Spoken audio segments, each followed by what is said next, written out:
ভাইয়ান আজকে তোমরা মনোযোগ দিয়া শুনিও আজকে যে তুমি সম্মান দিতেছ না কালকে তোমার কি অবস্থা হবে এগুলা আমি আজকে কিছু সময় কইয়া যাইব আমি কিন্তু একটা বিষয় লইয়া কিন্তু আমি আপনার মাঝে আইয়া হাজির হই আমি চেষ্টা করি প্রত্যেকটা দিন যে জায়গায় যাই একটা বিষয়ের উপরে কিছু সময় আলোচনা করার আল্লাহ এখন বান্দারে যদি তোমরা নিয়ামতের কৃতজ্ঞতা স্বীকার করো তাইলে আমি আল্লাহ আরো তা বৃদ্ধি করে দেব সুবহানাল্লাহ সুবহানাল্লাহ নিয়ামতের কৃতজ্ঞতা স্বীকার করো যদি আমি আল্লাহ তা আরো বৃদ্ধি করে দেব আর আল্লাহ রাব্বুল আলামিন বলেন তোমরা যদি তা গোপন করো তবে তোমরা জানিয়া রাখো রে ইন্না আযাবি লাশাদীদ আমি আল্লাহর আযাব বড় শক্ত আযাব এই শক্ত আযাব বেশি সময় বাকি নাই সামনে তোমার লাগে অপেক্ষা করতেছে আল্লাহর নবী নূর নবী মুহাম্মদ রাসূলুল্লাহ সাল্লাল্লাহু আলাইহি ওয়াসাল্লাম বলেন মাল্লাম ইয়াশকুরিন নাস লাম ইয়াশকুরিল্লাহ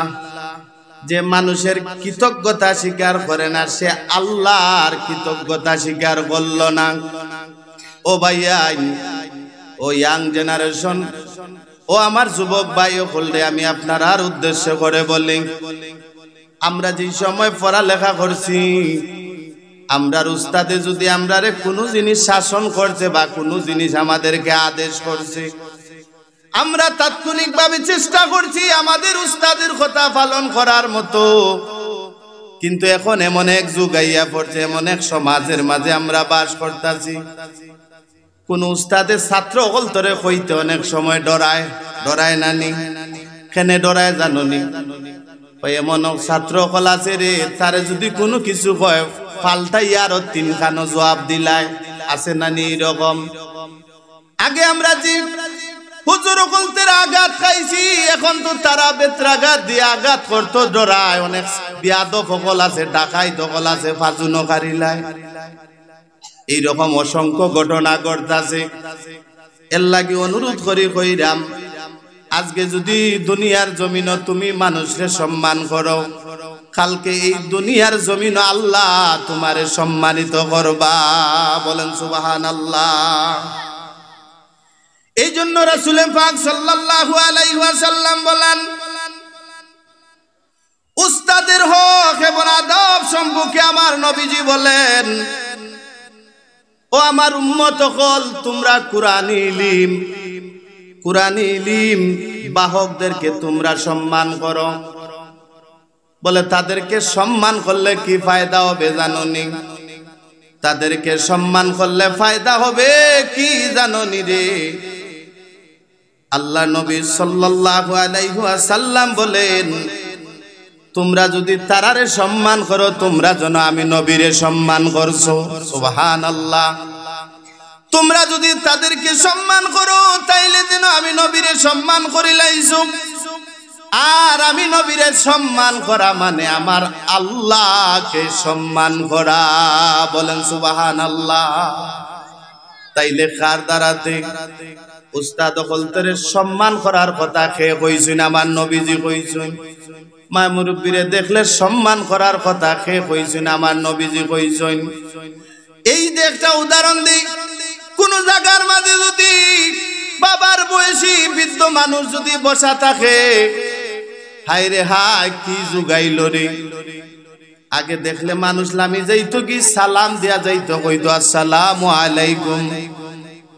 যারে সালাম দিত তিনি কইতা ওয়া আলাইকুম আসসালাম এখন এমন অবস্থা করে যদি কোনো মুরব্বী মানুষ দেখে তার দাঁড়াইয়া এমন ভাবে সাইকেলের ফিকা বাড়ায় নানি এমন ভাবে বাড়াইবো তার উপরে দিয়ে যায় কি